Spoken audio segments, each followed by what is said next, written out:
ঐতিহ্যবাহী জামালপুর উচ্চ বিদ্যালয়ে বার্ষিক নির্বাচনী পরীক্ষার ফলাফল ও পুরস্কার বিতরণী অনুষ্ঠান অনুষ্ঠিত হয়েছে।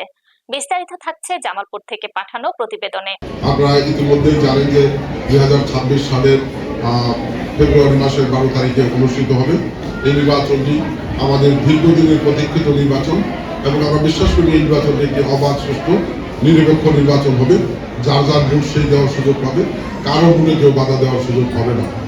এই নির্বাচনটিকে সামনে রেখে ইতিমধ্যেই এদেশের প্রিয় দল, বড় দল বিএনপি তাদের মনোনীত প্রার্থীদের নাম ঘোষণা করেছে।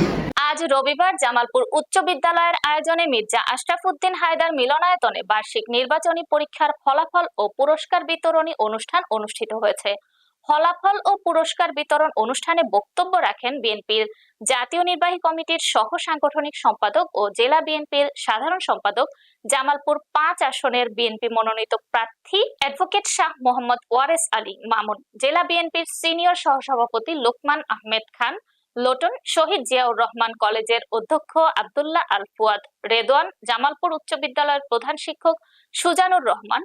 পরে প্রধান অতিথি ও অতিথিবৃন্দ, মেধাবী শিক্ষার্থী, সর্বোচ্চ ক্লাস উপস্থিতি শিক্ষার্থী, শিক্ষকদের মাঝে পুরস্কার বিতরণ করেন। শিক্ষার্থীবৃন্দ, তোমরা যার যার শ্রেণীকক্ষে চলে যাবে। শিক্ষার্থীবৃন্দ